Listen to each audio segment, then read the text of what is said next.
They said nothing could survive a storm like that. But when a battle-scarred veteran pushed his way through the blizzard, he found something half buried in the snow that shouldn't have been alive at all. A colossal black horse, broken and bleeding yet, with eyes that burned with uncanny will.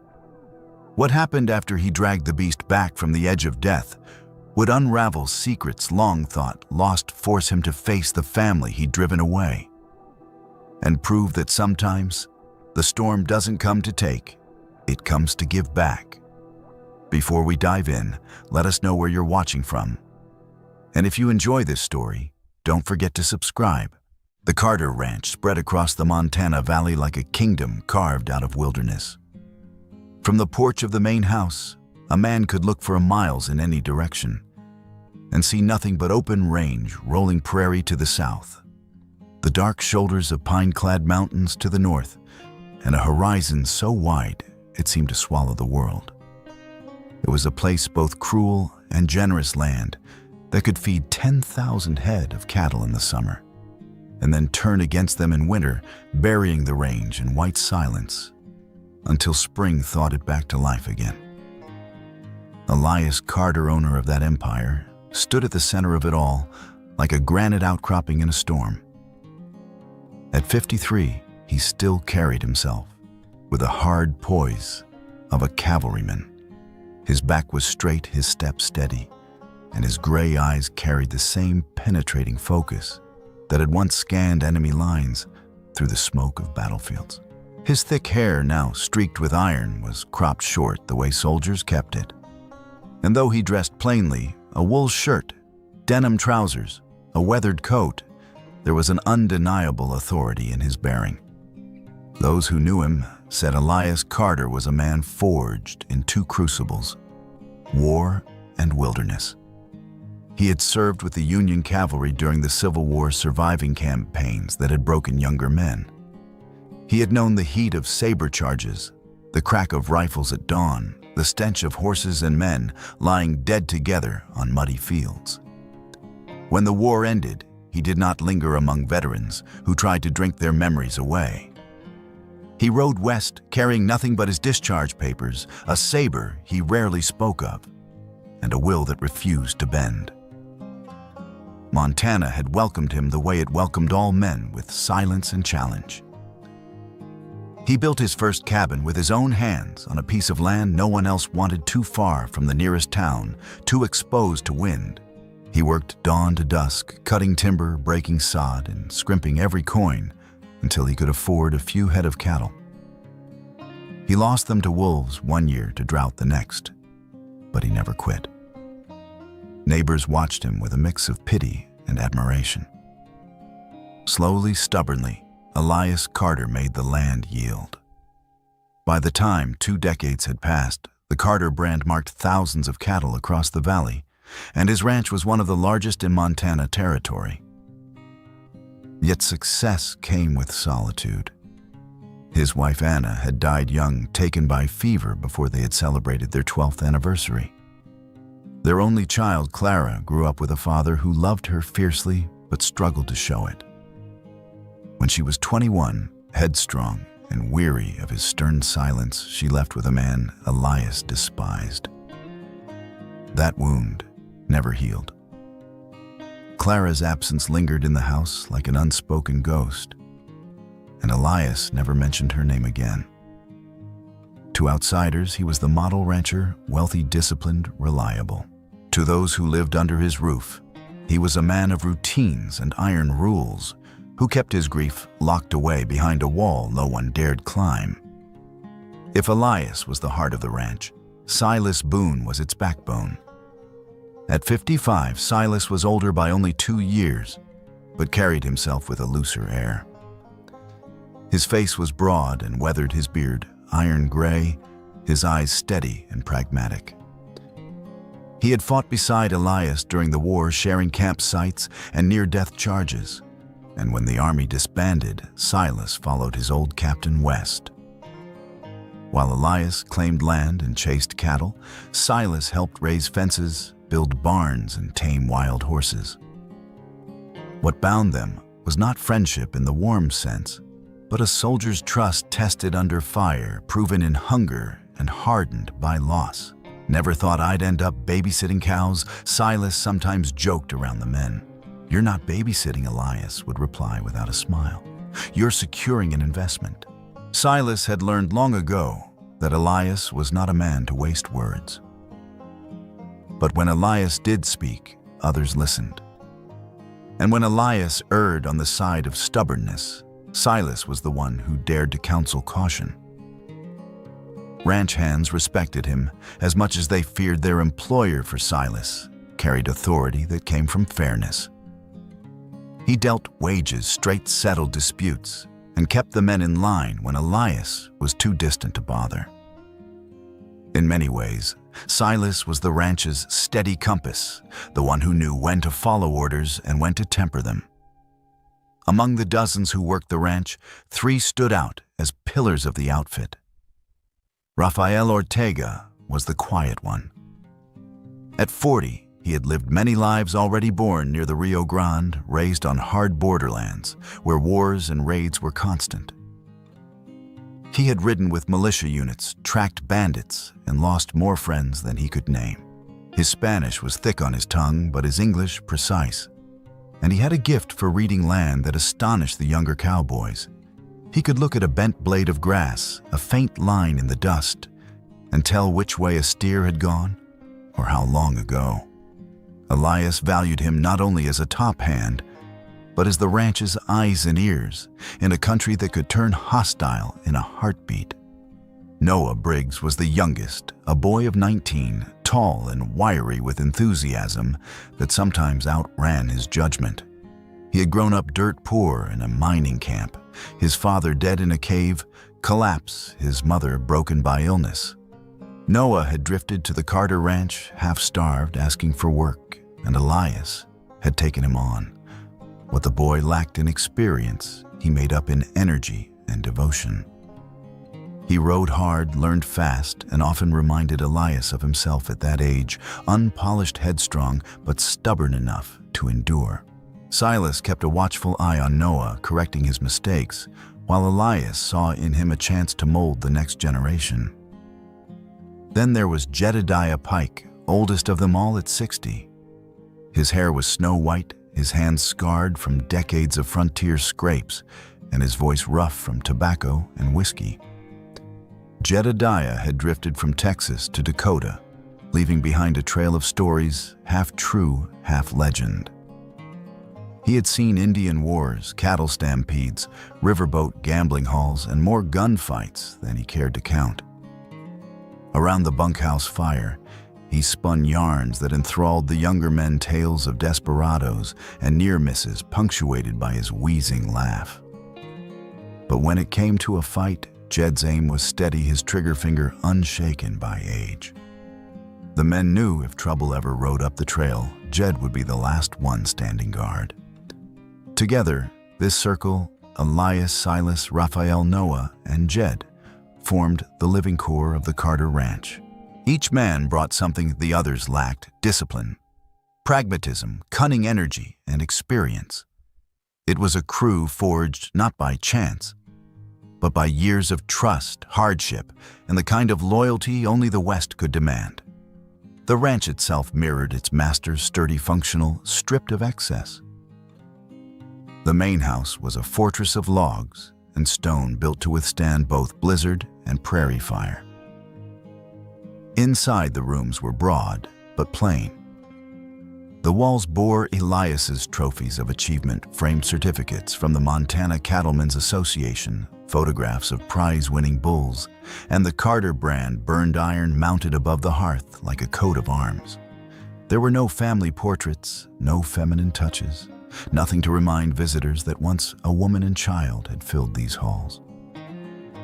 For years, Elias had lived as though the ranch was his only bloodline. Winter was coming now, the season that tested every rancher. Montana's winters were notorious, fierce as wolves. One week, the valley might lie golden and calm, and the next winds howling down from the Canadian plains would turn the land into a white hell. Men who underestimated the cold died with their horses in drifts deeper than fences. Whole herds of cattle could vanish beneath a storm that lasted 3 days. The ranchers of Montana had a saying: "The snow is patient. It'll wait until you're careless, and then it'll take everything." Already signs were gathering. The northern sky bore a weight of gray clouds that refused to lift. The wind carried a sharpness that bit through wool. Horses in the corrals shifted nervously, bunching together, as if they sensed what men could not. Even the birds had fallen silent, vanishing into the timber. The morning broke gray and heavy, as if the sky itself were weighed down by stone. Low clouds pressed against the peaks to the north, their bellies swollen and dark, ready to spill their burden over the valley. The air carried a metallic sharpness, a taste of iron and ice that clung to the tongue. When the wind swept down through the timber, it whistled like a knife edge, cutting through wool and hide alike. Elias Carter stood on the porch shoulders, squared against the cold, a thick wool coat pulled tight across his broad frame. From where he stood, he could see the corrals, the pastures, and the line of cottonwoods bending under the steady gusts. He knew the land well, every rise, every hollow, and he knew how it looked on the cusp of winter storms.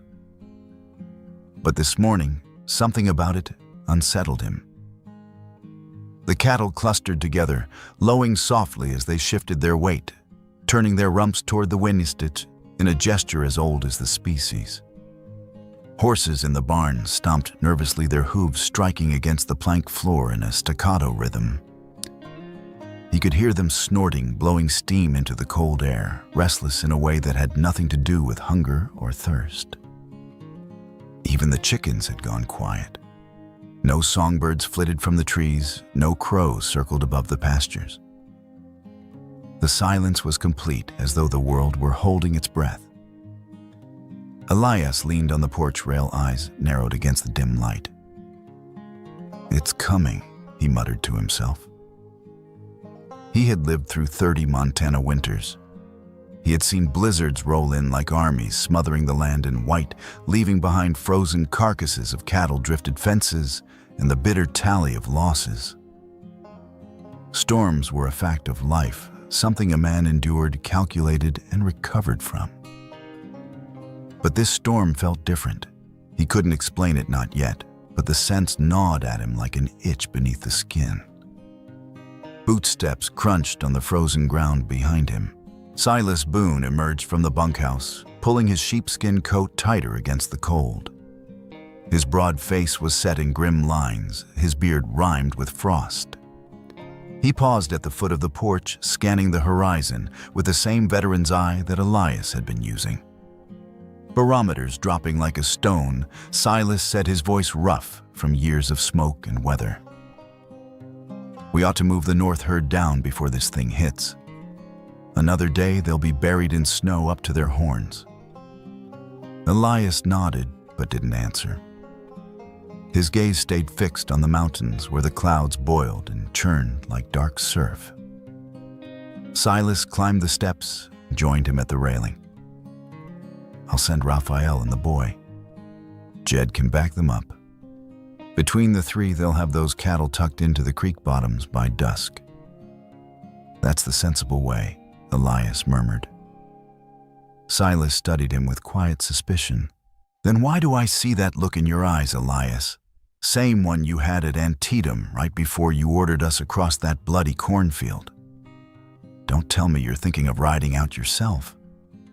Elias turned his head, gray eyes meeting Silas's, with a steady, unreadable stare. He didn't reply at once. His silence spoke louder than words, and Silas felt his stomach tighten. "You've got no need to prove anything." Silas pressed his tone firm. "You're not 20 anymore. That's why you keep men like Raphael and Noah around.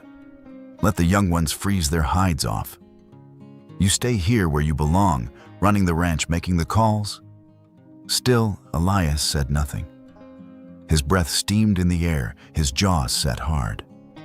He looked back toward the north pastures, as though he could already see the cattle huddled against the rising storm, waiting for his hand. Silas shook his head. Damn it, Elias. You've always been the cautious one. Always weighing risks, counting losses, planning 10 steps ahead. I've followed you through enough hell to know you don't take chances. So why the devil are you standing here acting like you mean to ride straight into the teeth of this thing? And at last, Elias spoke. His voice was low, deliberate, each word chosen with care. Because something's out there, Silas. I can feel it. Silas blinked, taken aback. Something? What the hell does that mean? Elias didn't elaborate. He only shook his head slightly as though he couldn't put the feeling into words. His instincts had been honed by years of war and harder years of carving a life from wilderness. Those instincts had saved his men in battle, saved his herd in drought, saved his own hide more times than he could count. Now those same instincts whispered of something waiting beyond the snow, something he needed to see with his own eyes. He remembered other winters. Winters when he had trusted chance and lost cattle frozen solid where they stood, their eyes glazed with ice, their hides wasted. The memory of dragging carcasses out of drifts still haunted him. But this wasn't only about cattle. It wasn't about profit or reputation or even the ranch itself. The feeling ran deeper, like the rumble before an earthquake. Silas placed a gloved hand on the railing. Let me send the men, Elias. Raphael knows the country better than anyone. Noah's young, but he's eager. Jed still shoots straighter than most men half his age. They'll handle it. No, Elias said, finally breaking his silence. He turned from the horizon and faced Silas fully, his voice steady and final. I'll handle it. Silas frowned. That's not just stubbornness talking, it's more than that. Elias paused, his gaze drifting back toward the darkening ridge. If I stay here, I'll regret it. I don't know why, but I will. There's something waiting for me out there. Silas studied him for a long moment, seeing the iron in his old commander's eyes. He had learned back in the war that once Elias Carter made up his mind, there was no undoing it. Men had cursed him for it, followed him through fire for it, and lived because of it. Silas could argue all morning, but it wouldn't change the outcome. Then God help you, Silas muttered, drawing his coat tighter. Because I can't. The two men stood in silence, the wind whistling around the corners of the porch. From the barn came another sharp clang of hooves against wood, the horses restless, echoing the tension in their masters. The land itself seemed to lean forward, bracing for what was to come. Elias reached down and pulled his gloves tight. Have Raphael and Noah keep the southern herd steady. Jed can watch the barn. I'll take the wagon north, see for myself. Silas opened his mouth to protest, but stopped himself. He saw the set of Elias's jaw, the steel in his eyes. There was no point. He gave a resigned nod, the lines in his weathered face deepening. Then you'd better take the stout mare, Silas said gruffly. She's got lungs enough to push through drifts. And pack blankets. You'll need 'em. Elias inclined his head, a brief acknowledgement between men who had survived too much together to waste words. He stepped off the porch boots, crunching on the frozen earth, moving with the calm determination of a soldier marching toward an unseen battle. Behind him, Silas remained at the railing, watching his old commander stride into the gathering storm. He felt the unease knot tighter in his chest. He had trusted Elias with his life on fields of blood, but something about this decision chilled him more than the wind. The valley held its breath. Horses shifted cattle load, the wind whistled through the timber. Somewhere in the north, thunder rolled like the drum of hooves across the mountains. The storm was coming. The storm met him like a wall, By the time Elias Carter left the shelter of his barnyard and turned the wagon onto the North Trail, the sky had collapsed into a chaos of wind and white. Snowflakes as big as coins stung his cheeks and filled his beard with ice. The gale howled across the valley, driving the storm like a cavalry charge, relentless, unyielding. Belle, his old mare, leaned into the harness with the patient grit of an animal that had seen many winters. Her head was bowed ears pinned back against the shriek of the wind. Each breath poured from her nostrils in white clouds that were snatched away before they could rise. The wagon wheels cut shallow ruts in the frozen ground, but already the snow was filling them in, erasing his passage, as though the storm meant to deny he had ever been there. Elias hunched forward beneath his heavy coat, the collar turned high against the wind. His gloved hands gripped the reins, but it was instinct and memory that kept him on the trail. The familiar landmarks, fences, rocks, the black line of the creek, were gone, swallowed in the white fury. He could see no more than a few yards ahead, the world reduced to shifting ghosts of snow. Each gust stole the breath from his lungs, left his chest aching. The silence of life unnerved him more than the roar of the storm. No birds, no rustle of branches, no trickle of water from the frozen creeks.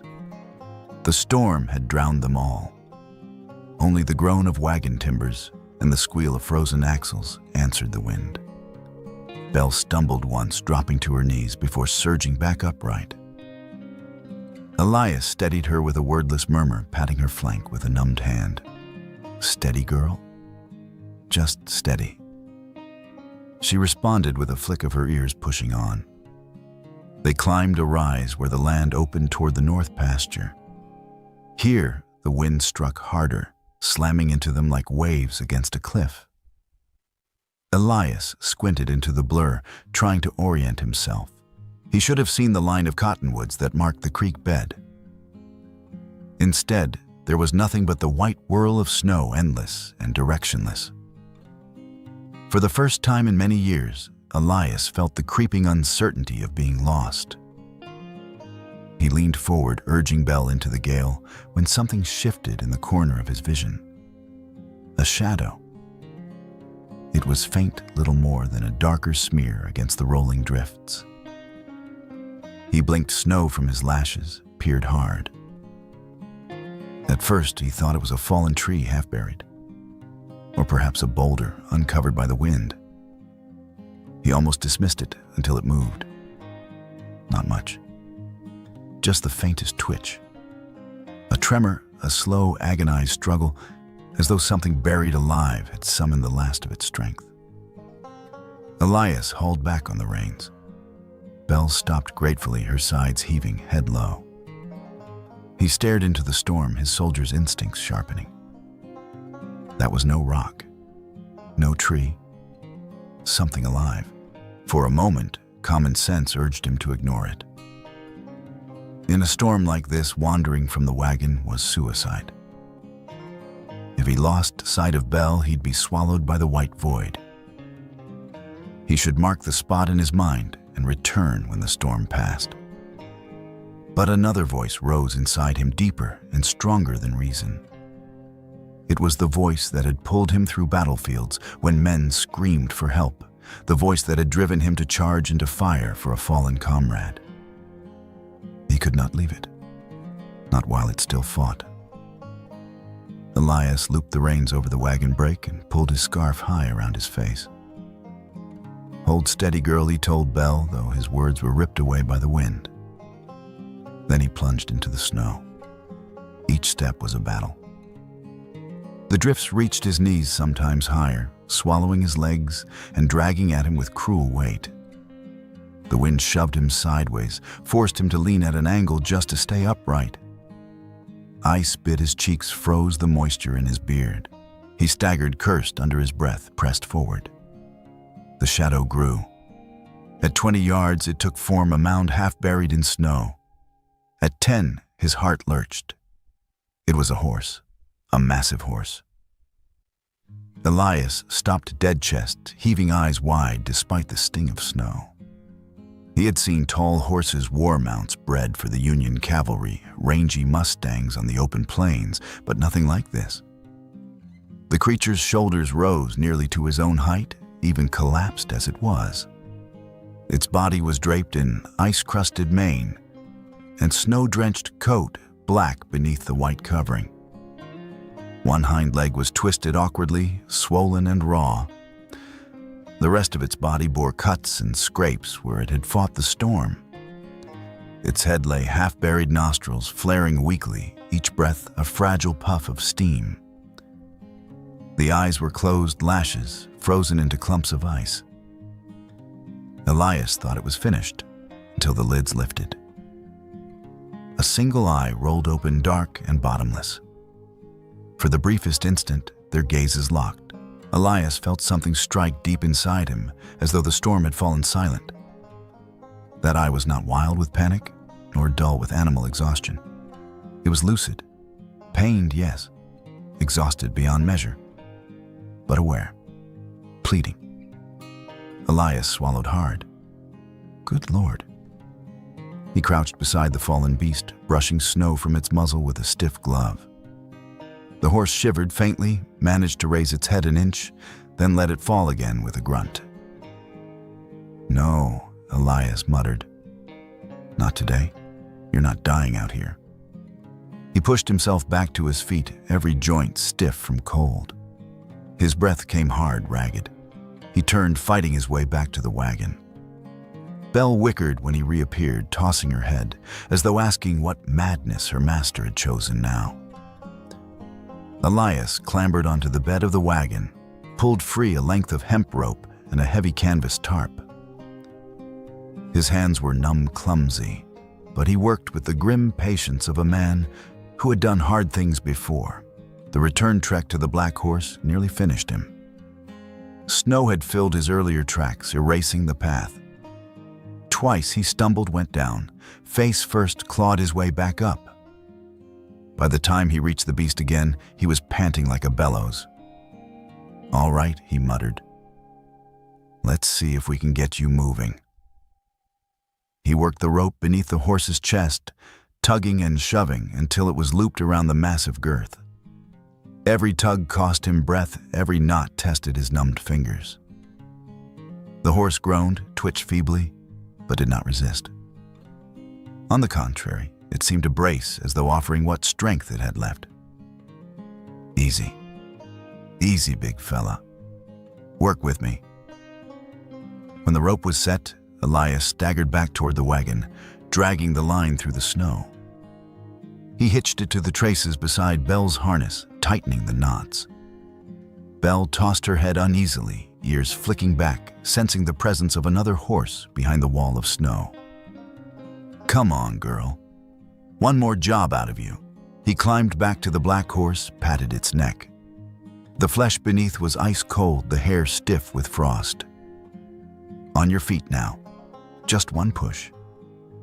With a hoarse grunt, he heaved at the rope, clearing snow away from the animal's side.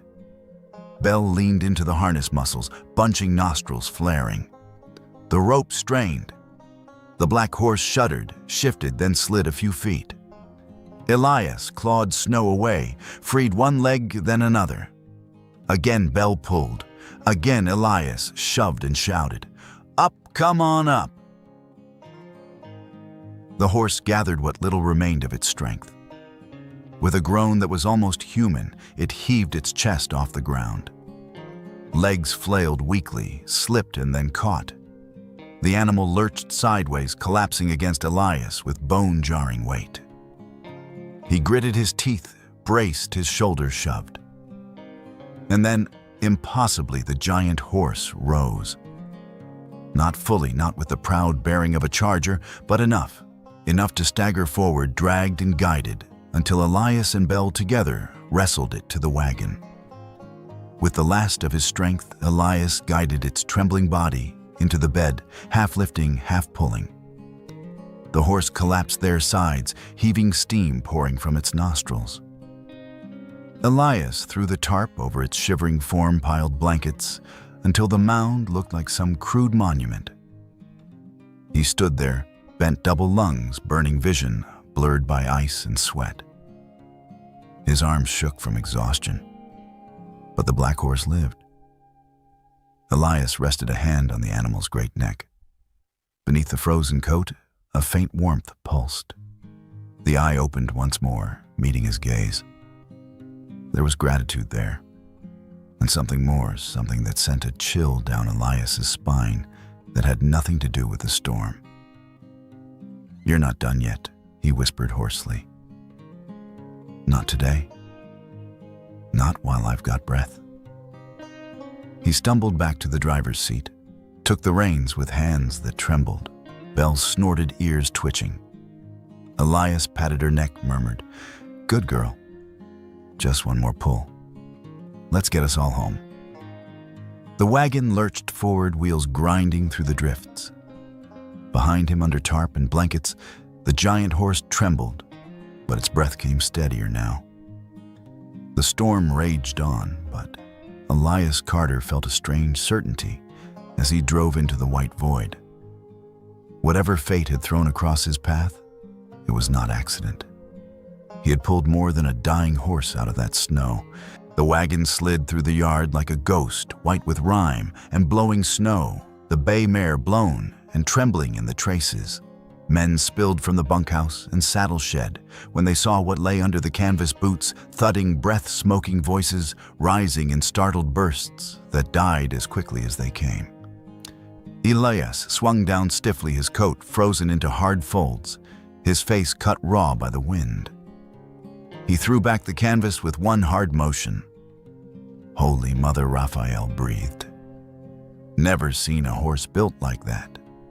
Jedediah muttered, pulling his hat low as though the sight might shame it off his head. Noah, wide-eyed, forgot to close his mouth. It filled the wagon bed, even lying on its side, a mountain of black hide and ice-crusted mane legs as thick as fence posts, a neck that looked as if it had been carved from oak. Steam pulsed slow and thin from its nostrils.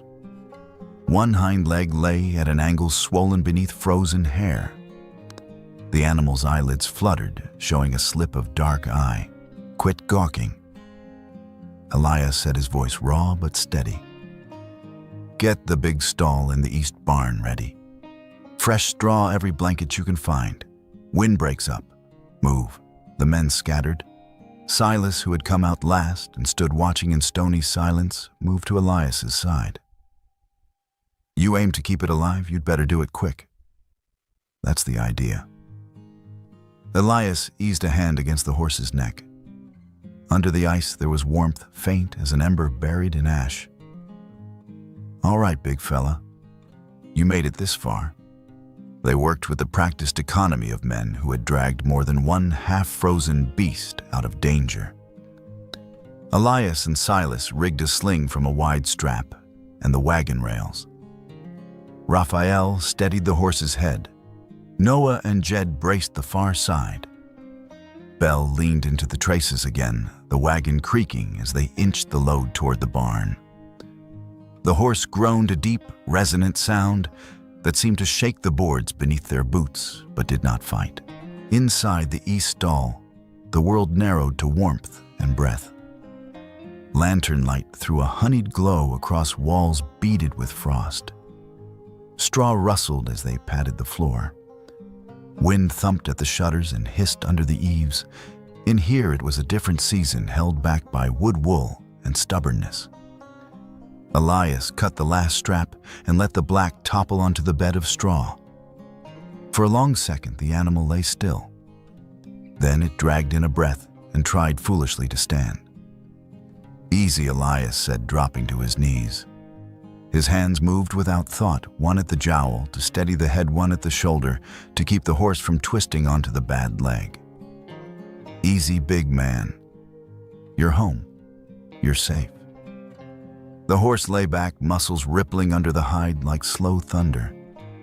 Its eyes opened fully then, dark and glassy with pain, but aware.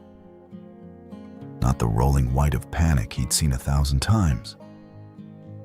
Something clear looked back at him, gauged him and chose. "We'll call you Stormbreaker," Elias said quietly, surprising himself with the impulse to name. "Since you tore a hole straight through it to get here." Silas snorted, tugging the blanket into place. "Breaks the storm or gets broke by it. We'll see which."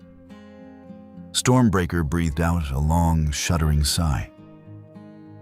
Elias slid a dried towel under the jaw and began wiping ice from the muzzle, working the frozen clumps from the long lashes and whiskers. He spoke as he worked nonsense, really the kind of soothing thread a man spins for skittish colts and frightened children. "Water," he said over his shoulder. Noah darted off and returned with a bucket already steaming in the cold air. Elias dipped a rag, wrung it, and pressed it along the swollen leg, gentle, steady, never hesitating. When he shifted to the rib wound, crusted with ice and dried blood, the horse tensed and then deliberately leaned away, making space for his hand. Silas watched his brows climbing. "He's helping you. He knows what hurts," Elias said, "and what doesn't." There was an old saddle cinched under the blankets, and layer of ice, good leather once now torn and scuffed the skirts chewed by wind and granite. Elias slid his knife under a strap and cut cleanly. When he lifted the thing free, the lantern brushed light across the seat, catching on a shallow stamp near the candle. At first, he thought it the maker's mark. He scraped a film of ice with his thumb and saw the outline proper a spread eagle shielded chest arrows clutched in its claws. Beneath it, a tiny unit number neat and military. He felt the past open under his feet like a trap door. Powder smoke, thudding hooves, men's shouts cut to ribbons by shrieks of shot metal. Nights where the only warmth was a horse's rib cage pressed to your back while you held your breath and prayed the picket line wouldn't break. "Cavalry Silas," said softly, reading his face. "Our kind." Elias turned the saddle over in his hands. The tree was still sound, despite the tears and the tooling along the skirt.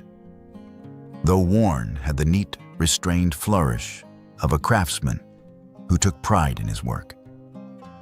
The offside strap had a faint set of initials rubbed nearly smooth by years of sweat and movement. He thought he could make out an R, perhaps an H.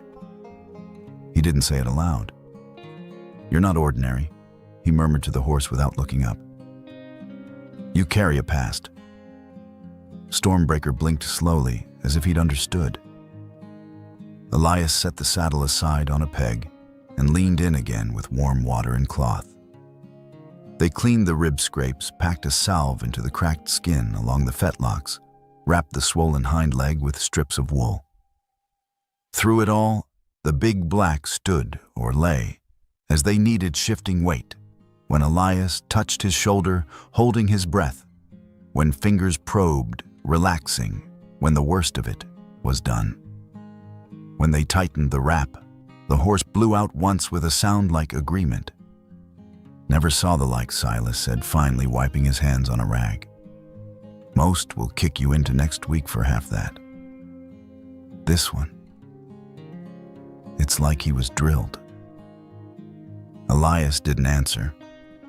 He was thinking of drills years ago, platoon lines wheeling in unison, horses taking pressure from knees, from breath, from the smallest motion of a wrist.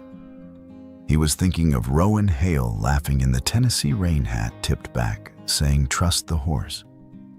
He'll keep you honest when the world won't." Rowan Hale. The name moved through Elias's chest like a knife turning. He pushed the thought away, finished the last wrap, and checked the horse's eye again. The look was the same, composed, attentive. Present. "We'll let him rest," Elias said. "Sit him up some so he can breathe easy. Small sips only." They worked in companionable silence for a time, lanterns hissing the storm, muttering at the walls.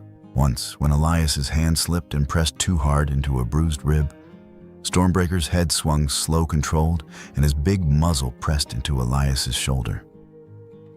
Not a warning. not a panic jerk. A gesture so deliberate, Elias went still under it. "All right," he whispered, swallowing. "All right then." They left the stall warmer than they had found it. Blankets high straw-mounted wooden windbreaks laced tighter over the shutters, and stepped into the barn aisle where the air bit again. Silas blew into his hands and flexed his fingers. "You see the stamp," he said without preamble. "I saw it. You reckon he belonged to one of ours, belonged to someone who knew what he was doing?" Silas tilted his head. "And you think you know who?" "Maybe," Elias said. He did not trust his voice to say more. When the others drifted back to their chores, Elias returned alone to the peg, where he'd hung the ruined saddle.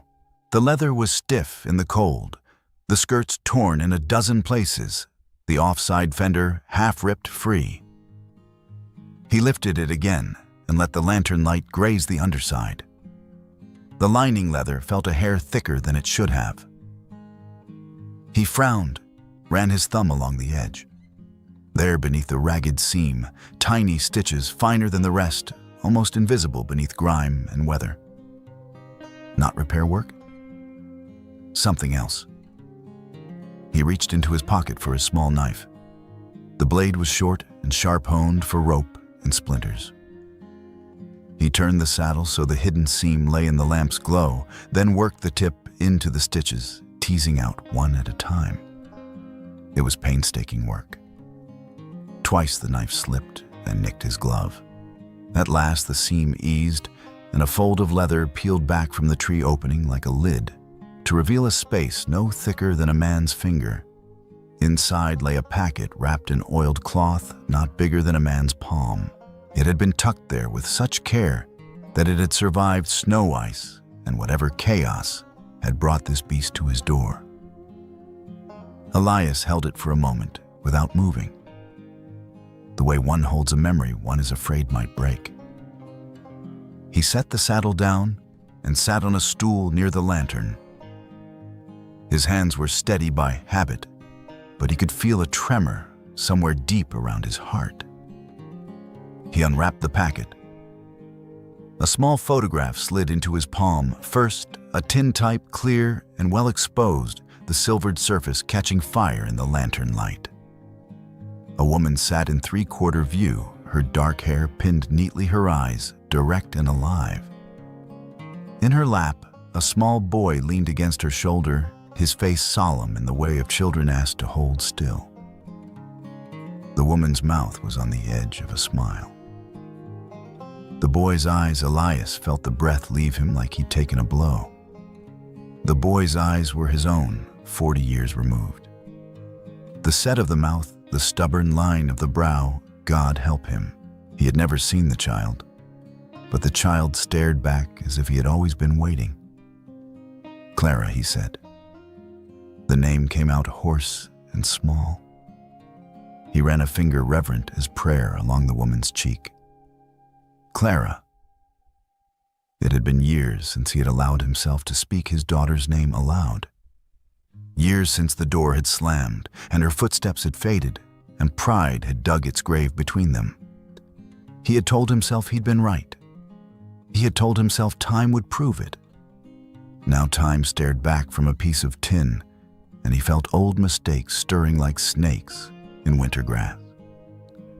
There was a letter beneath the photograph paper, creased soft, from folding the edges worn.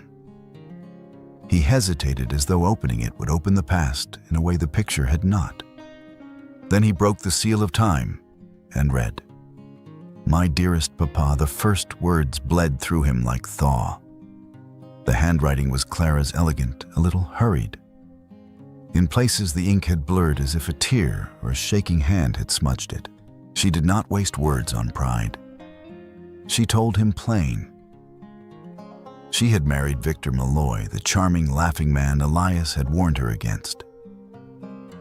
In the beginning, Victor had been sweet, attentive.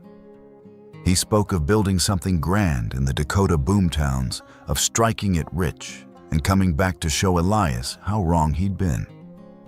But he had a weakness Clara had not seen or had not wished to see. Cards and bottle, debts followed like wolves. Kindness soured into temper.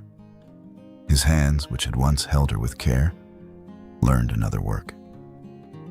"He has hurt me," Papa, the letter read in one plain line that made Elias's jaw clench until his teeth ached. "He has frightened our son." The name came as a whisper on paper. Ethan. The boy in the photograph. Their blood. Clara wrote of Deadwood, of its stink and noise, its promises of easy money, its hard men. She wrote of Calder Donovan, who owned not only tables and floors, but men's souls who lent money with one hand and took flesh with the other. The debt Victor owed him had twisted into something else, an arrangement that put Clara and Ethan like chips on a table. Donovan had come once already with men who smiled too easily and looked too long. He had said the word collateral like a gentleman. His eyes had said something uglier. "I was foolish, Papa. I said you did not know how to love. I thought love was softer than discipline, warmer than your silences. I left angry and proud. I was wrong about many things. I know that now. Please forgive me. If you cannot forgive, still help us. I have no one else to ask." The lines blurred. Elias set the paper down and leaned forward, elbows on his knees, the lantern's hiss the only sound. He swallowed against a throat that had gone tight and raw. He had been many things in his life, soldier, rancher, boss. Now he felt like a father again, for the first time in years, which meant feeling helpless in the face of a child's fear. He forced himself to go on. Near the end of the letter, Clara had written one more name. "Captain Rowan Hale has agreed to carry this to you if he can. He said he owed you.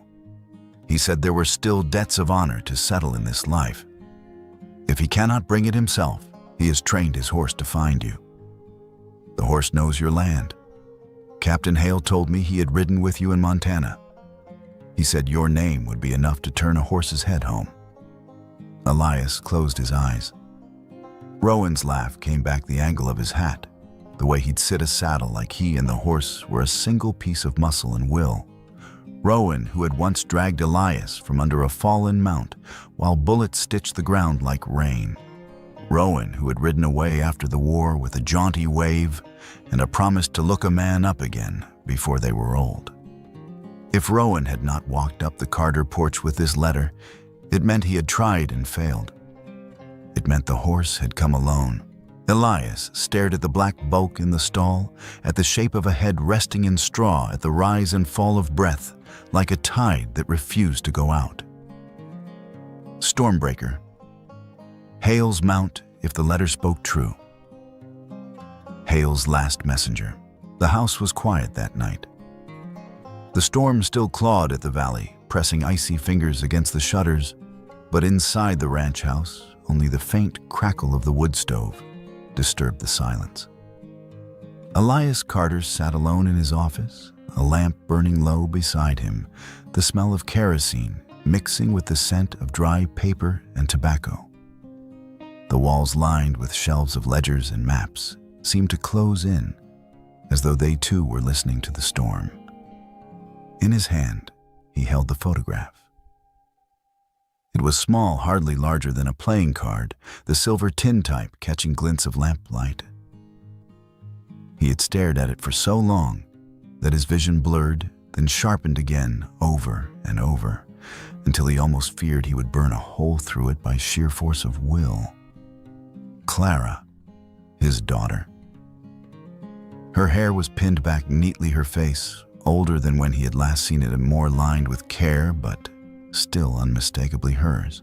And in her lap, pressed against her side with a child's solemn patience, sat a boy. No more than 3, maybe 4. A boy with eyes so familiar they hurt to look at. His grandson. Elias's fingers trembled as they brushed across the little face, the flat, cold surface of the photograph. No substitute for skin, for warmth, for weight in his arms. The thought struck him like a hammer. He had never held the boy, never even known he existed. The child had grown through every moment of his short life, without knowing a grandfather lived in the wide Montana valleys, without knowing there was a man who might have cared for him, who might have offered safety. Elias imagined the boy's first word, his first steps, his first tumble into the dirt events he should have known, should have celebrated. All lost to silence. The ache in his chest deepened. He's mine, Elias thought. Blood of my blood, and he doesn't even know I exist. His throat tightened, his lips pressing into a hard line. For years he had told himself that solitude was his lot, that Clara had made her choice, and that pride demanded he let her live with it. He had convinced himself he was right to stay silent, to never write, to never ask. Now that silence stared back at him in the eyes of a child he had never touched. And the cost of it broke something inside him. The lamp flame shivered as if stirred by an unseen breath. Elias closed his eyes, letting memory come. It had been 5 years ago, a night still sharp in his mind.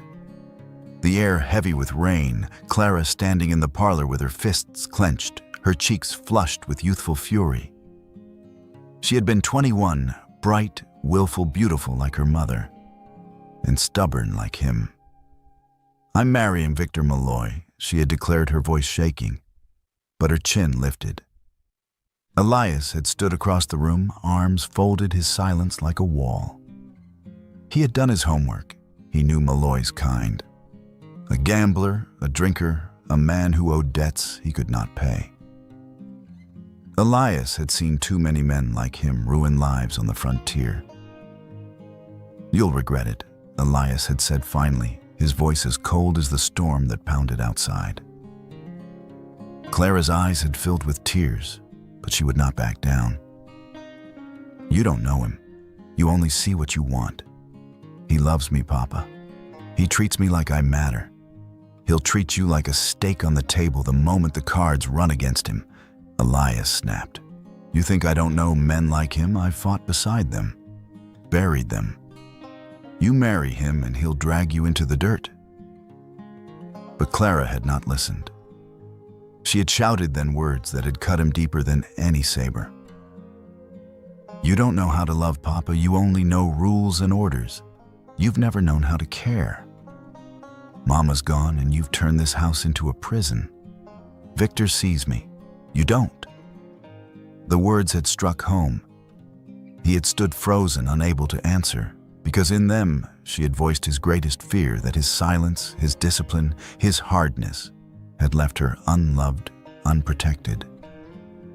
That his version of care had felt like neglect. She had packed that night, her tears streaking her face as she stuffed her few belongings into a carpet bag. She had paused at the door, her eyes begging him to say something, anything that would stop her, to reach for her, to tell her she was his heart. But his pride had held him still. He had let her go. The slam of the door had echoed through the house for 5 years. Now, sitting under the dim glow of his lamp, Elias felt the full weight of that decision crash down.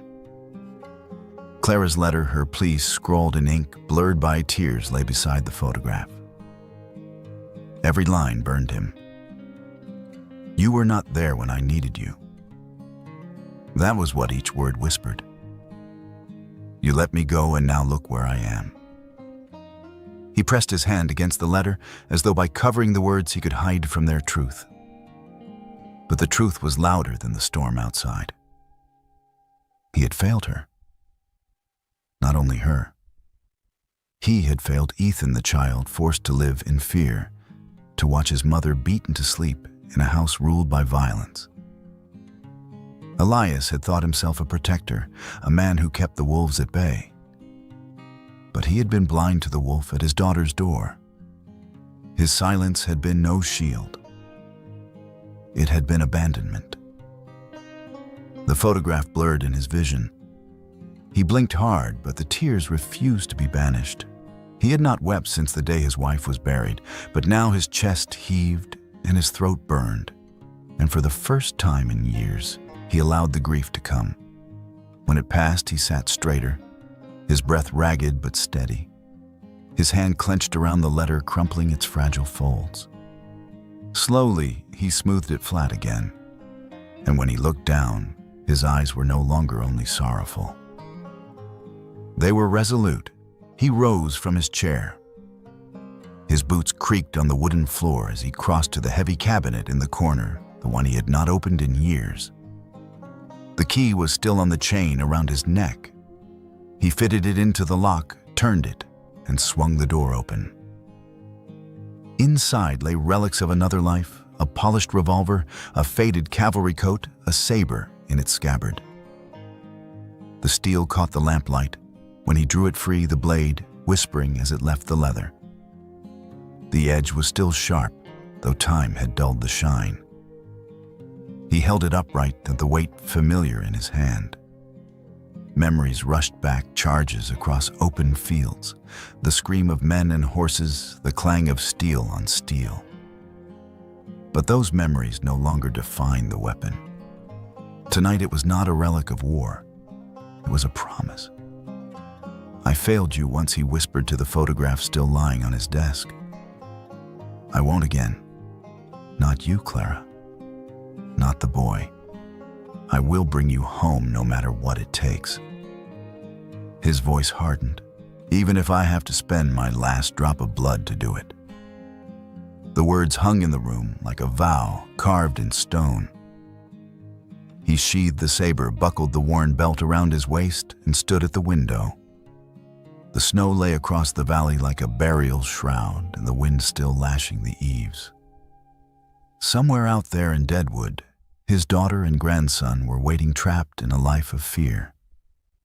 Somewhere out there, Donovan and Malloy believed they could keep them. Elias pressed his hand against the cold glass. "Tomorrow," he murmured. "Tomorrow we begin." From the barn came a low, resonant sound, Stormbreaker's wicker, soft but strong, as though answering. Elias closed his eyes and listened. The horse had survived the storm. Now he would survive for what lay ahead. The storm had delivered Elias a messenger. It had delivered him a second chance. And this time, he would not squander it. Morning broke in a haze of pale mist, the valley muted under the gray veil of a storm that had not yet finished with the land. Snow still clung in dirty heaps along the fences, drifts banked against the barn doors, and the air had the brittle bite of a world suspended between storms. The ranch yard was hushed, except for the creak of frozen timbers and the groan of cattle shifting in their pens. Elias stepped out from the main house, his boots crunching through the crust of ice. He paused in the yard, drawing a long breath of the sharp air, then turned toward the bunkhouse. His face was carved from resolve, the hollows of his eyes shadowed, but steady. For years he had carried himself as a rancher, a man of the land. But now, the bearing of a soldier returned to him, command in every step. "Silas," he called. His voice cut through the yard like a blade. The foreman appeared at once, pulling on gloves, his gray beard stiff with frost. "What is it?" "We'll need men," Elias said flatly. "Gather Raphael, Noah, Jedediah." The tone, measured, precise, made Silas pause. It was not the tone of a cattleman calling for hands. It was the voice of the captain he had once followed through smoke and musket fire. Silas gave a slow nod. "Aye." It didn't take long. Within minutes, 3 figures emerged, stamping snow from their boots, breath steaming in the cold. Rafael Ortega, lean and quiet-eyed, wore a long coat patched at the elbows and carried his habitual air of watchfulness.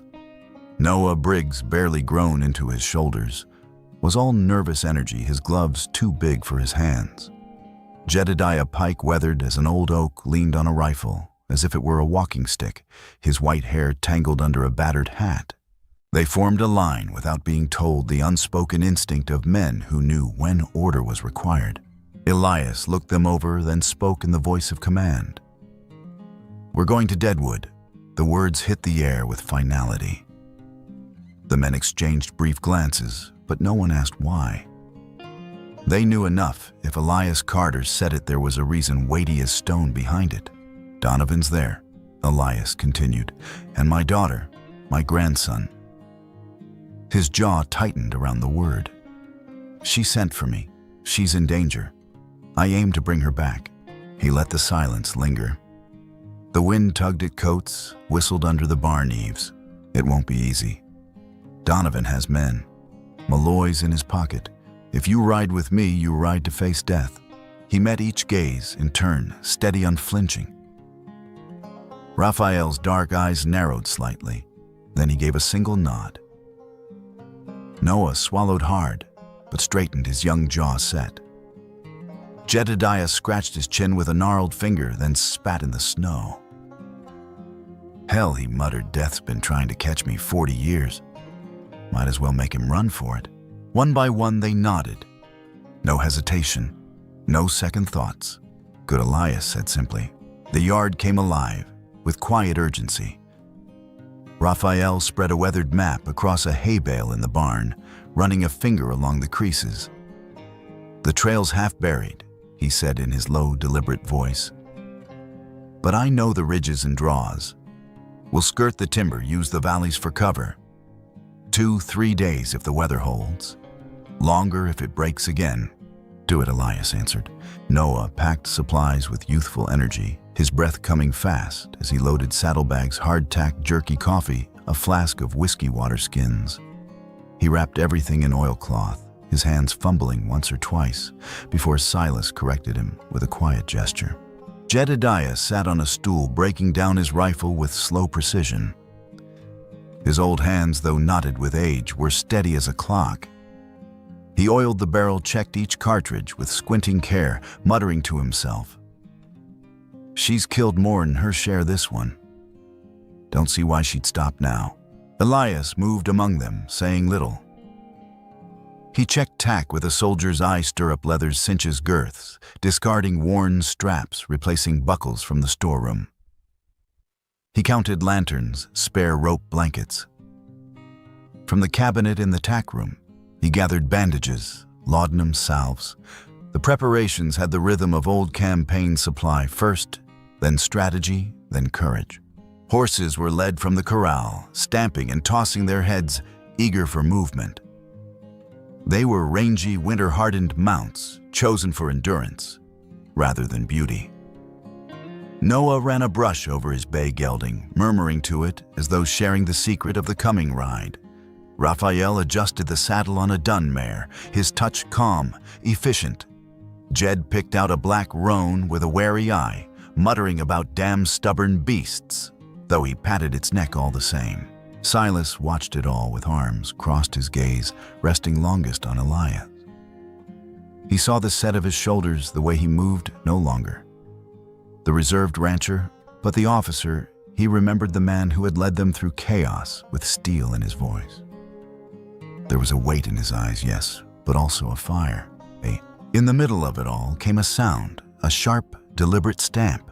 Stormbreaker stood at the far end of the barn aisle, enormous against the lamplight. His leg was still bandaged, but he held it square now, bearing weight. His black coat gleamed darkly beneath the healing salves, his mane thick and unruly. He pawed the ground once more, head high, ears pricked forward at Elias. The men paused in their work. "Easy," Silas began, but Elias was already crossing the aisle. The giant horse blew steam from his nostrils, tossing his head toward the open doors. Snow swirled beyond the trail to the north, yawning white and bleak. He stamped again, harder, as though declaring his intention. Elias laid a hand against the powerful neck. The hide was warm, the muscles quivering with life. The black eyes met his, steady, demanding. "You want to go?" Elias said softly. The horse snorted, shook his mane.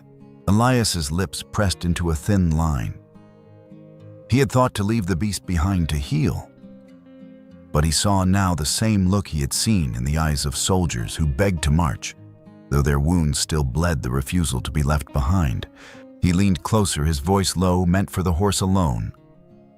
"You're hurt. You'll slow us." Stormbreaker shoved his head against Elias's chest, the weight solid, undeniable. The old soldier chuckled once, a sound half bitter, half fond. Stubborn bastard. For a long moment he studied the horse, then gave a single nod. All right. But you ride with me.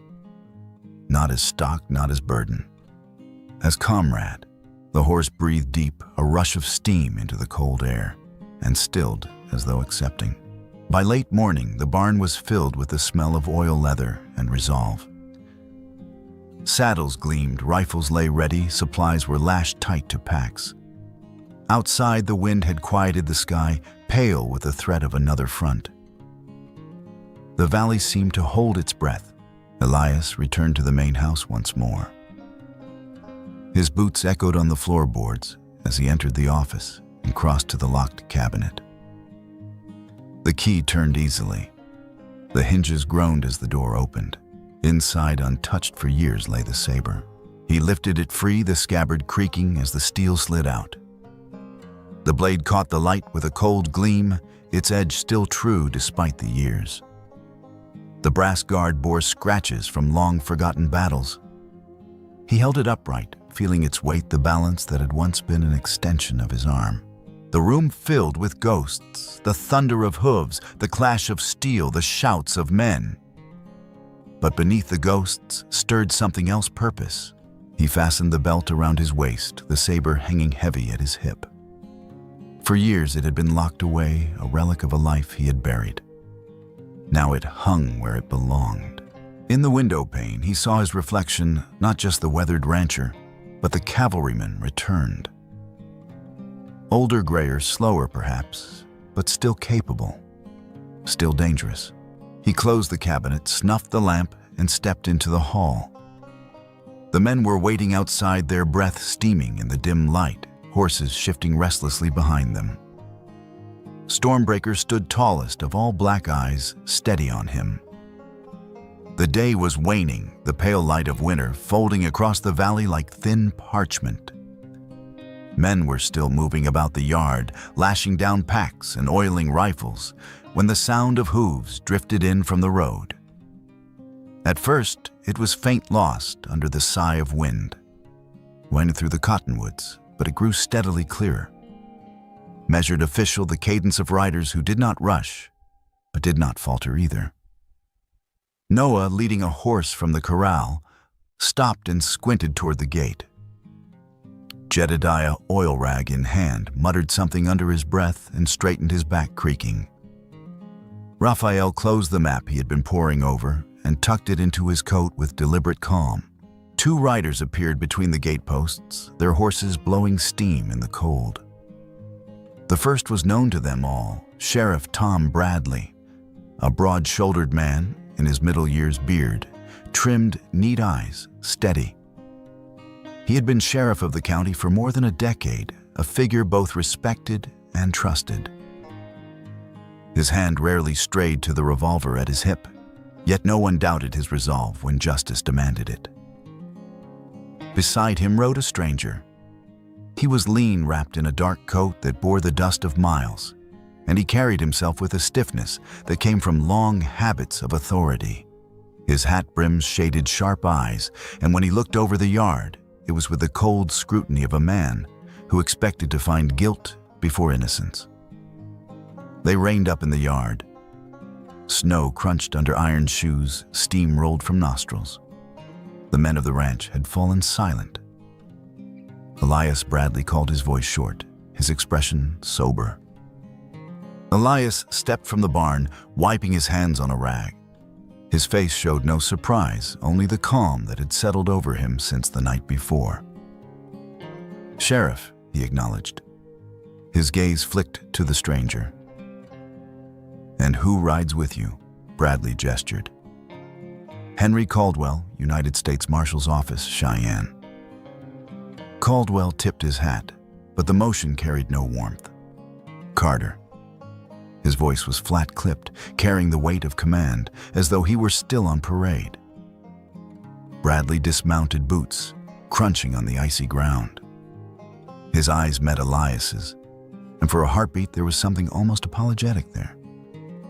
Then he spoke, voice low, but clear enough for all to hear. "There's something you need to know. Rowan Hale. He's dead." The words fell like a hammer blow, reverberating through the yard. Elias stood still, the rag forgotten in his hand.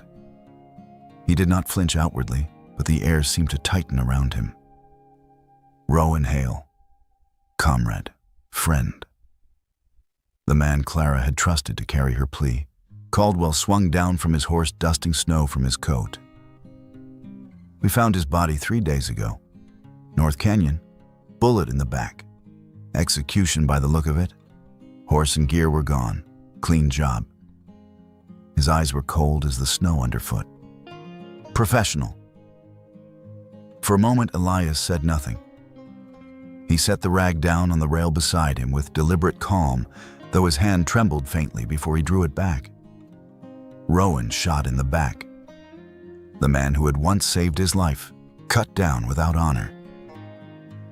A muscle ticked in his jaw, but his eyes remained unreadable. "I see," he said. Caldwell's gaze swept the yard again. He was a man trained to miss nothing in the careful order of saddled horses, the quiet tension in the men, the subtle atmosphere of preparation. His eyes narrowed.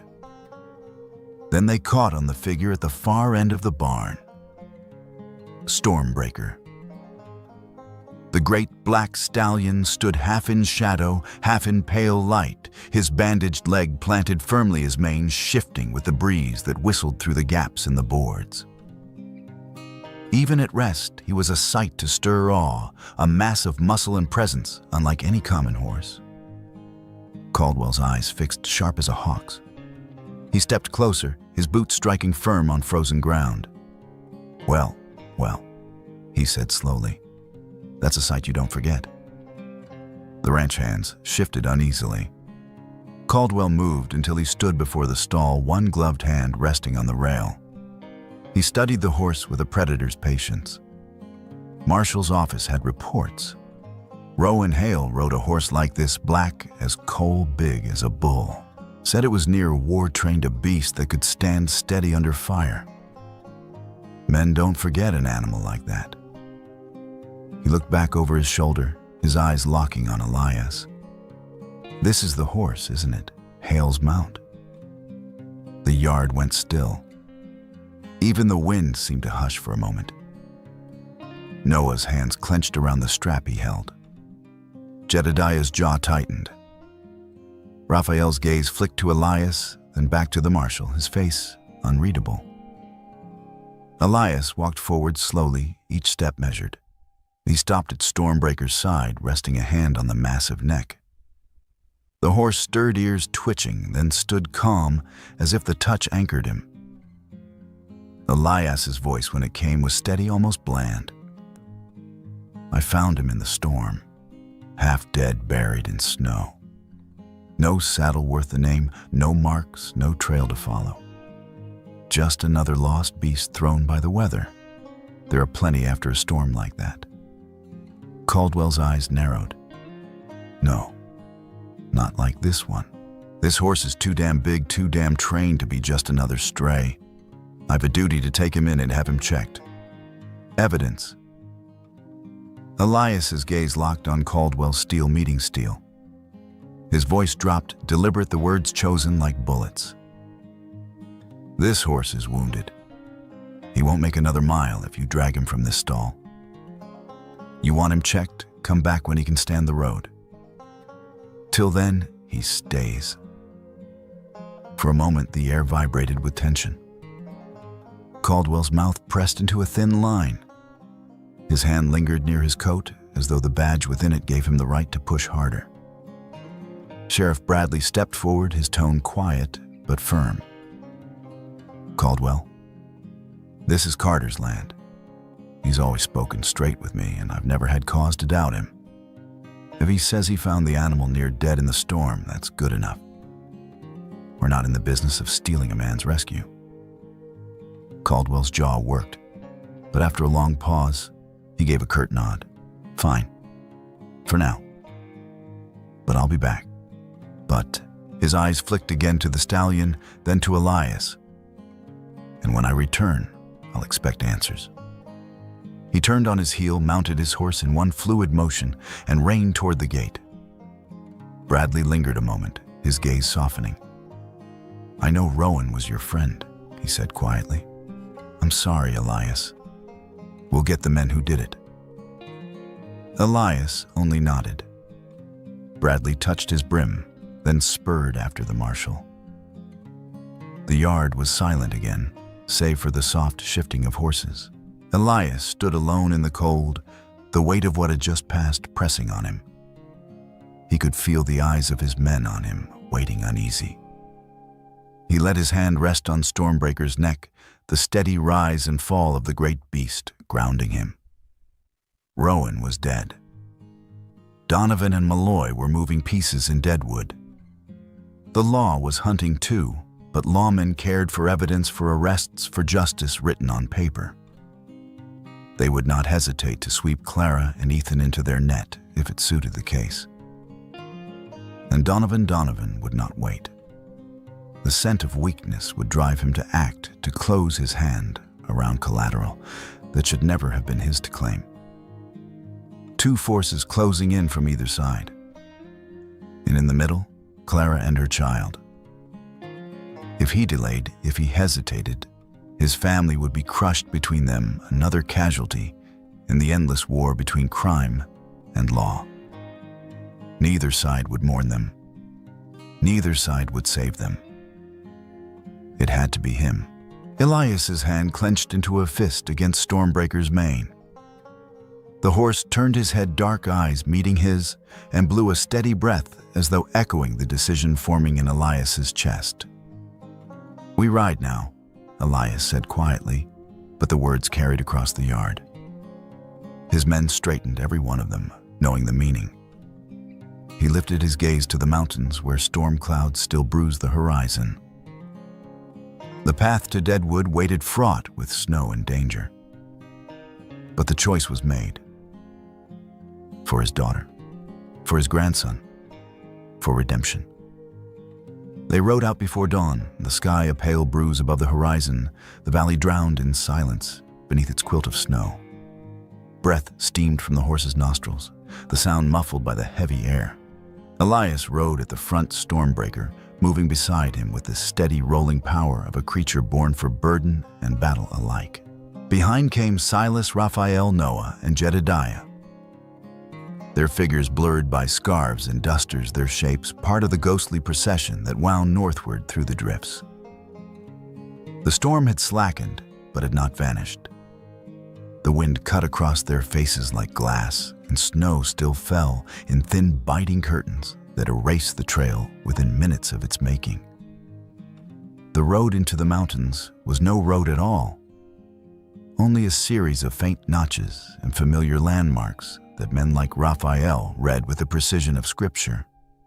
The wagon, laden with food and supplies, creaked along, pulled by two stout mares, their flanks already white with frost. Every mile was a fight. Horses stumbled in the deep snow, their hooves plunging into hidden hollows. More than once, the wagon listed dangerously to one side, its wheels spinning uselessly in ice-rimmed ruts.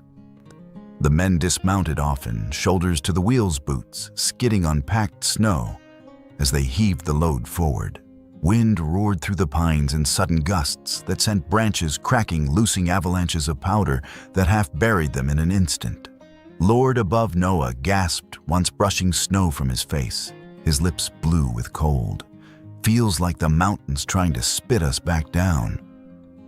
Jedediah spat into the drift, his beard iced into spikes. "She's tried worse on me before." "Keep pushing, boy." They would have faltered, perhaps even turned back, if not for Stormbreaker. The black stallion moved with uncanny steadiness, his great hooves finding purchase where others slipped. When the wagon sank axle-deep into an icy hollow, Stormbreaker bent his massive shoulders into the traces beside the mares. His muscles bunched like ropes under his hide, and with a groan of wood and a spray of snow, the wagon lurched free. When fallen snow blocked the trail entirely, he lowered his head, pressed forward, and drove through, breaking a passage with sheer force. Even in the worst of it, when the wind clawed at their faces and fatigue gnawed at their bones, Stormbreaker's eyes gleamed with a fierce light. He would glance back at them, as though urging them not to falter. Elias caught that look more than once, and felt it ignite his own strength as if the horse had taken command of his resolve. By the fourth day, they crested the ridge and looked down into the valley of Deadwood. The town spread beneath them in the half-light of dusk, crouched in a hollow like a beast at rest. Smoke drifted from chimneys in sluggish coils.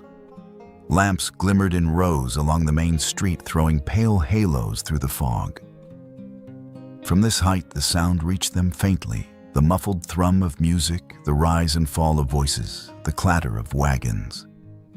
Deadwood, a place that glittered on maps and in men's imaginations, built on promises of gold and ruined by the truth of greed. Every building whispered of cards and whiskey, of quick money and quicker death. Elias studied it in silence. He knew better than to charge in blind. "We'll scout first," he said at last. His eyes turned to Raphael. "You and me." The scout gave a small nod, as if he had expected nothing else. "You'll be taken for traitors," Silas said, concern heavy in his tone. "With luck." "We'll make sure of it," Elias replied. "Simple coats, nothing fine. Weapons hid. We'll buy drinks, listen, and leave. That's all." Silas pressed his lips into a grim line, but did not argue. "We'll keep camp 3 miles out. Signal if trouble finds you." The group split their tasks quickly. In a hollow screened by pines, Silas, Noah, and Jedediah set a low fire and tethered the horses where they could graze on the sparse winter grass. Elias and Raphael shed their heavier coats, pulling on rougher ones, the kind a trader or wanderer might wear. Elias bound a scarf around his neck to hide the line of his jaw. Raphael pulled his hat low to shadow his sharp eyes. Their pistols disappeared beneath their coats, close to hand, but invisible. "Ready?" Elias asked quietly. Raphael touched the brim of his hat. "Let's walk into the Wolf's Den." The saloon they chose was one of the rougher establishments, its doors swinging wide to the sound of laughter clinking glass and the wheeze of a piano. Smoke hung thick under the rafters, curling into the yellow lamplight. Men crowded around tables, their faces flushed with drink, voices raised in argument and jest. The air stank of sweat whiskey and old wood. Elias and Raphael stepped inside as though merely seeking warmth. They moved to the bar, ordered whiskey, and let the noise of the place wash over them. Elias nursed his drink, keeping his gaze level, while Raphael leaned casually against the counter, his ears sharp for loose tongues. It didn't take long. A few coins spent here and there, a round bought for a pair of loud miners, and words began to flow like the liquor itself. "Donovan runs this town now," one man slurred, wiping his mouth on his sleeve. "Gambling halls, storehouses, you name it. Ain't a man breathes here without his nod." Another leaned closer, his voice conspiratorial, though it carried in the smoky din. "Malloy, too, that fella's tied up with Donovan. Keeps a woman and a brat out in a cabin yonder. Says they're family, but I reckon Donovan's keeping 'em like insurance. You know the kind." Raphael's eyes flicked toward Elias. The older man's hand tightened around his glass, his knuckles whitening.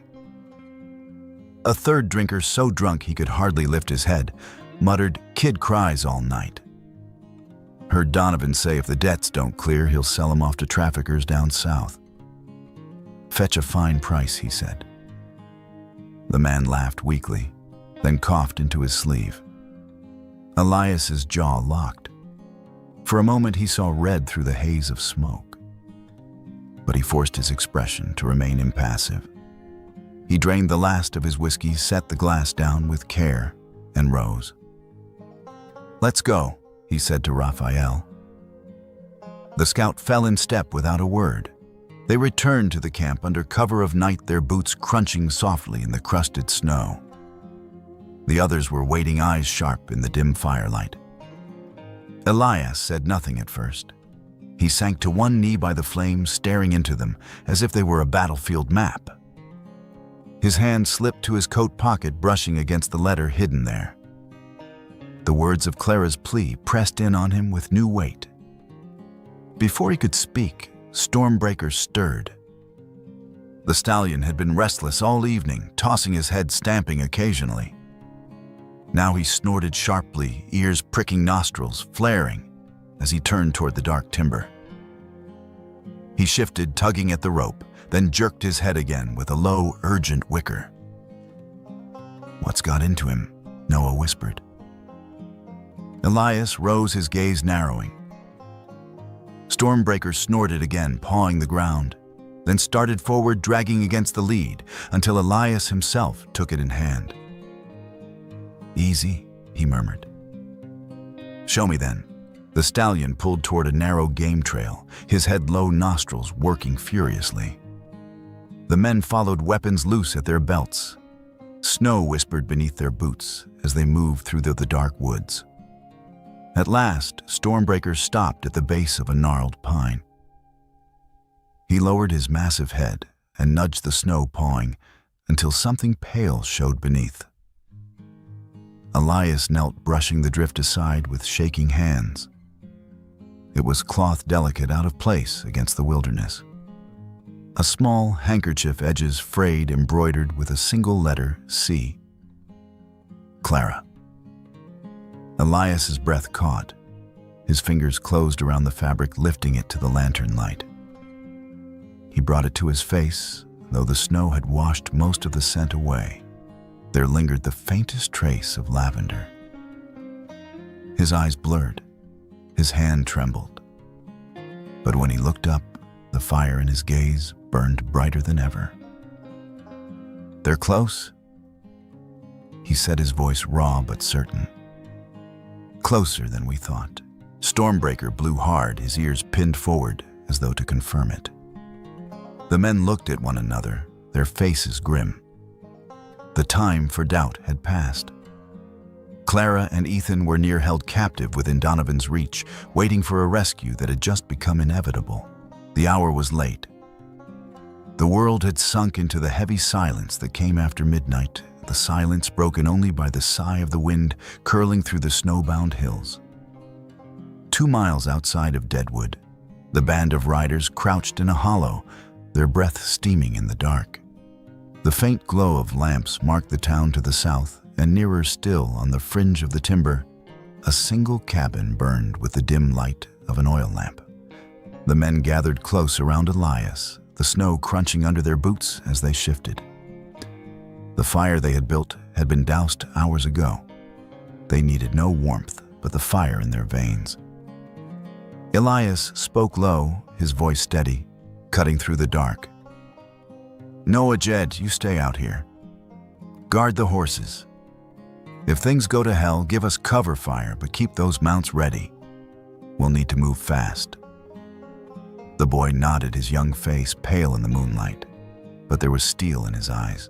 Jedediah spat into the snow, grunted, and checked the chamber of his rifle one more time. Elias turned to Raphael. "You slip into town. Stir trouble at one of Donovan's saloons. Make noise, draw as many away as you can. I don't need a fight, just distraction." Raphael gave a tight smile, already pulling his coat collar high. "Noise I can do." Elias looked to the looming figure that stood behind him, black hide blending with the night. Stormbreaker pawed the ground, breath rolling from his nostrils in white plumes.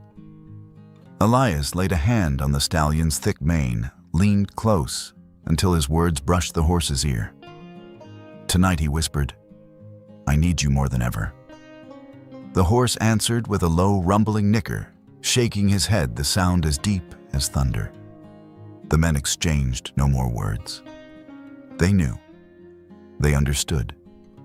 This was no errand, but a gamble with death. They melted into the dark Raphael toward the town Noah and Jed, toward the shadows of the trees, and Elias toward the cabin Stormbreaker's silent shadow at his back. The cabin squatted low against the snow, its windows glowing faint with lamplight. Elias approached from the lee of the wind, his boots silent in the drifts. Stormbreaker moved behind him, each massive step measured the ground, trembling faintly under his weight. Through the cracks in the shutters, Elias saw it. Clara, his daughter, hunched by the hearth. Her face was bruised, swollen, her lips split, one eye darkened by a blow. She sat clutching herself, the firelight painting hollows into her cheeks. Beside her, little Ethan, so small, he seemed swallowed by the shadows, clutched a broken wooden horse, his wide eyes glistening with fear. And there, staggering in the glow, stood Victor Malloy, bottle in one hand, pistol in the other. He paced the room like a man possessed, shouting words Elias could not hear, swinging the bottle wildly, the child flinching with every motion. The sight nearly undid him.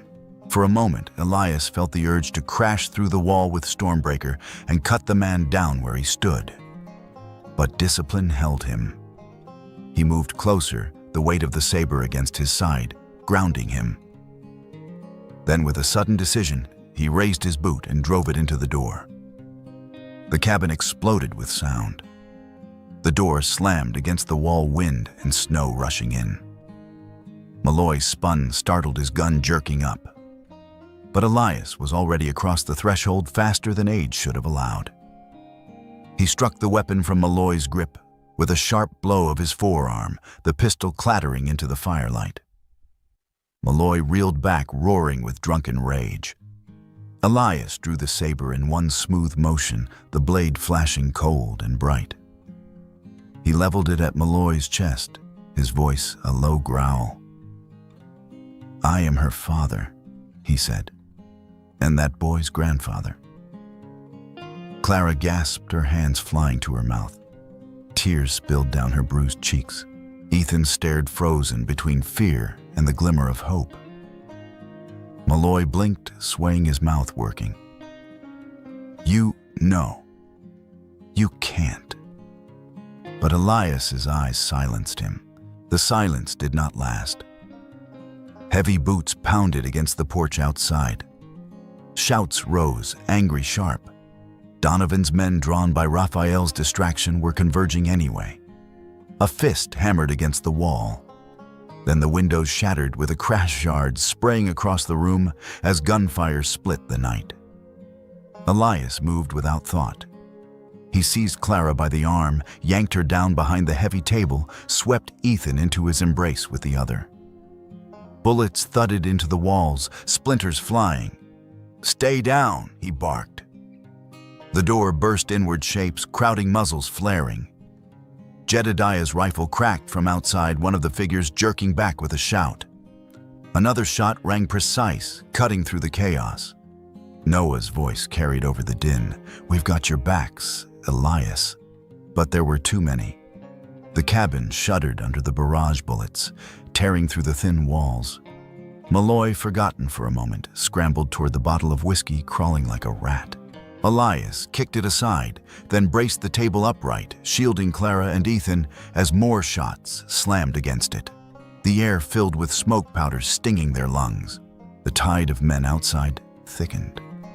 Dozens of boots trampling snow. They were circling, preparing to burn them out or crush them with sheer weight. And then came the roar. Stormbreaker. The stallion screamed a sound so primal it seemed to shake the bones of the earth. His massive body burst from the shadows, crashing into the ring of outlaws. Fence rails splintered under his weight as he drove forward, hooves flailing.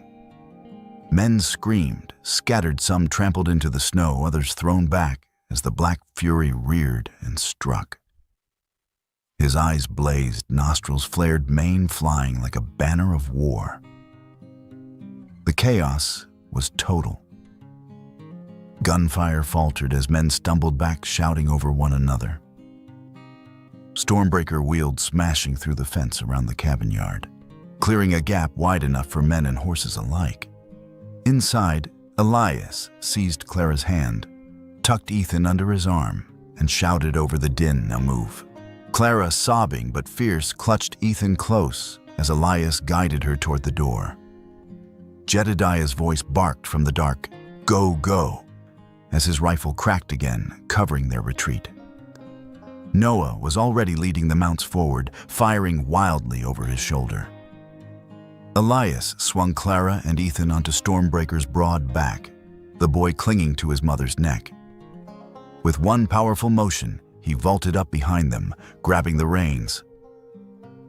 "Hold tight," he roared. Stormbreakers surged forward, muscles straining hooves, striking sparks from the frozen ground. Bullets whined past them, flashes of fire lighting the night, but the stallion tore through the chaos like a force of nature. Jedediah and Noah fell in alongside, rifles blazing. From the darkness, Raphael appeared, his coat torn, his pistol smoking, having returned from his diversion in time to rejoin them. The cabin behind them erupted in flame lantern oil, spilled and caught.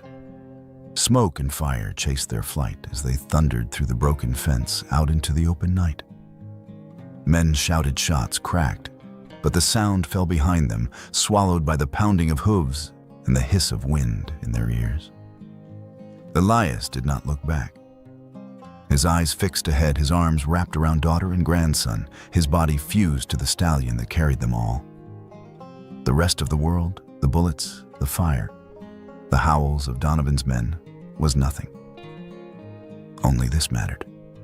Clara's tears on his sleeve, Ethan's small body pressed against him, the thunder of Stormbreaker's stride carving a path through death itself. They were alive, and they were going home.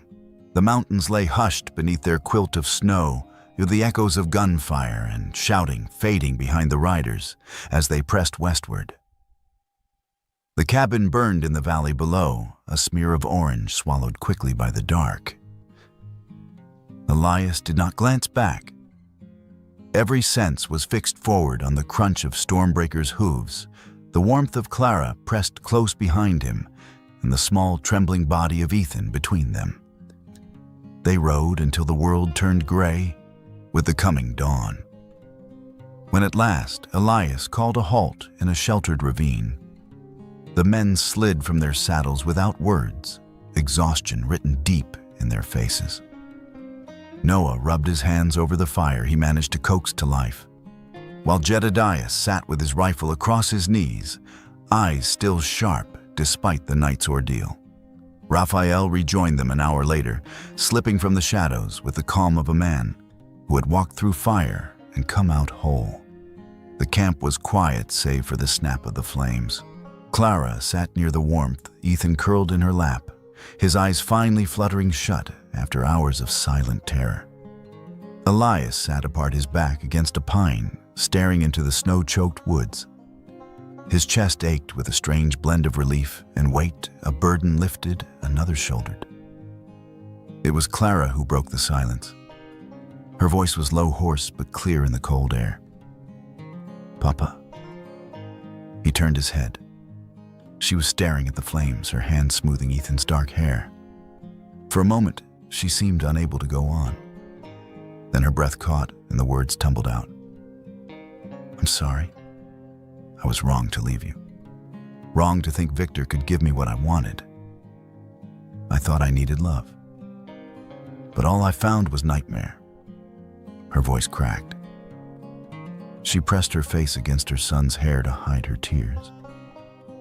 Elias was still for a long time. The fire popped sparks drifting into the night.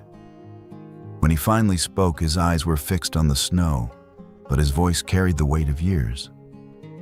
"No, Clara, the fault is mine. I was too cold, too proud. I gave you rules, not comfort, orders, not kindness. I should have told you every day how much you meant to me. Instead, I let pride steal the words, and pride cost me 5 years with you." At that, she turned, her eyes shimmering. "Papa." He shifted closer, his hand reaching to touch her shoulder.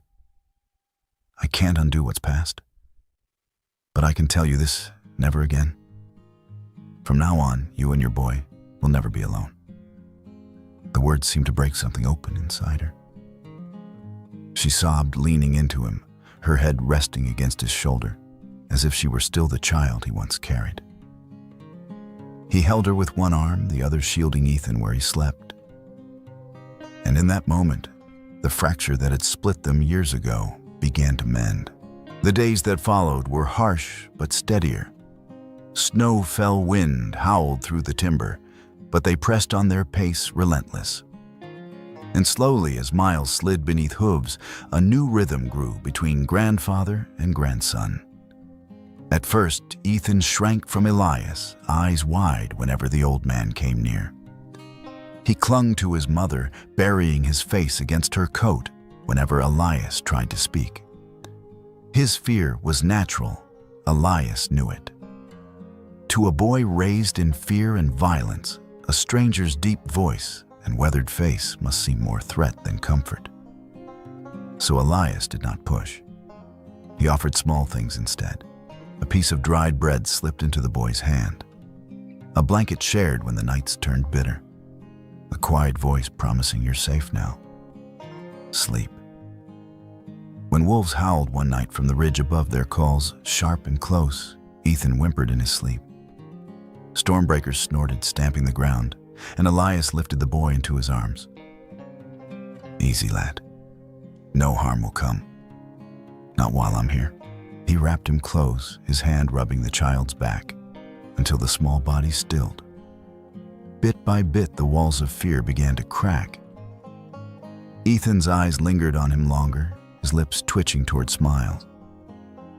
Once the boy reached from his mother's arms to touch the scar on Elias's cheek, his small fingers tentative, curious. Elias stilled his heart lurching. And then one evening, as they camped by a frozen stream, it happened. Elias crouched by the fire, coaxing a flame from stubborn logs. Ethan sat nearby, his wooden horse clutched in one hand, eyes fixed on the crackling sparks. His voice came small, hesitant. "Grandpa?" The world seemed to still. The men looked up. Clara's breath caught. Elias froze, the tinder trembling in his hands.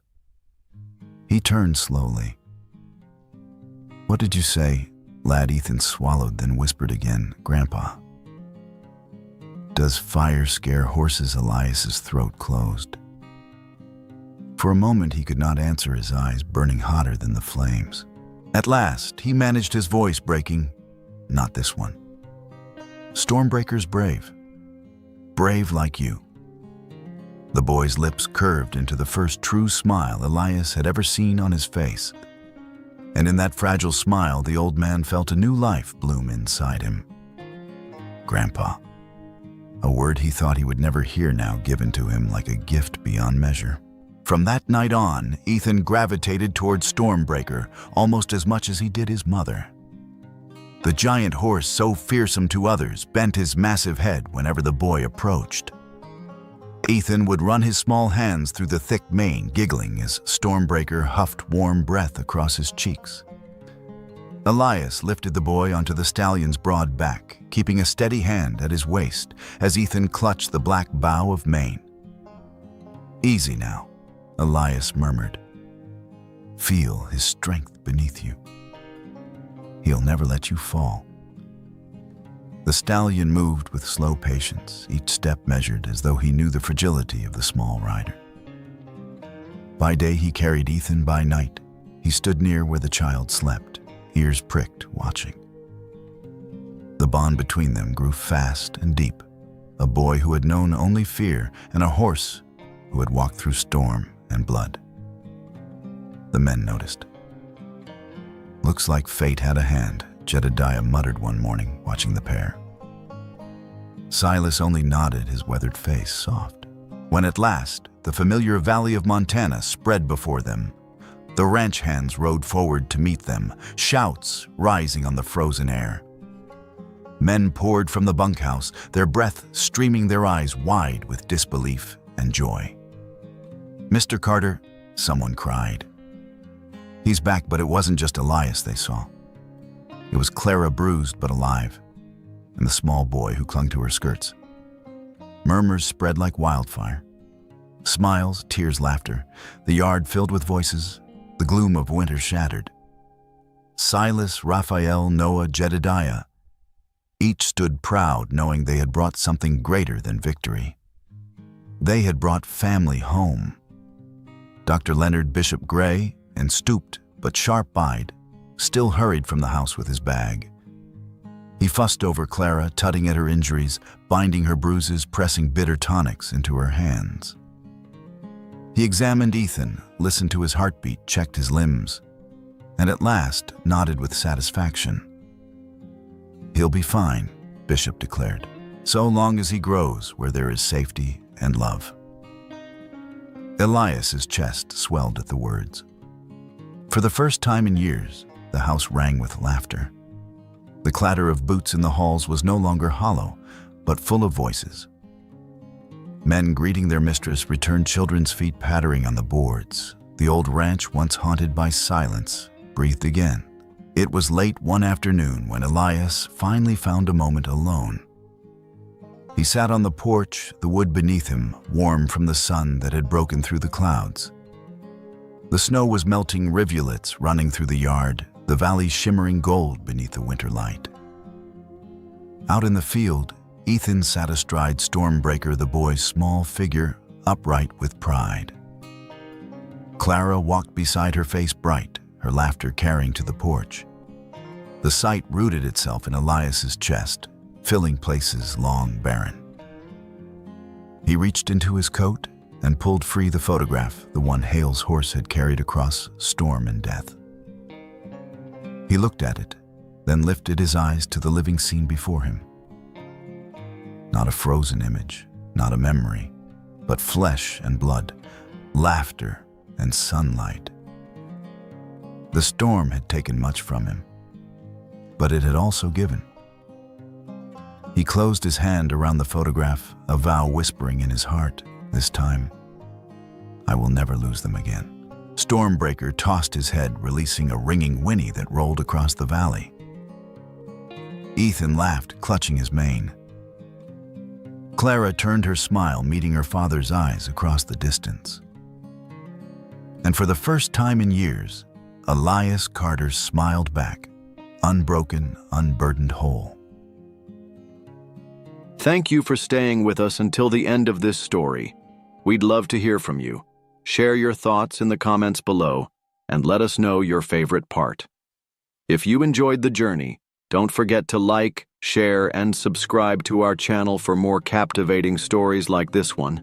And don't miss out. Hit the notification bell so you're always updated on our latest content. Your support truly means the world to us.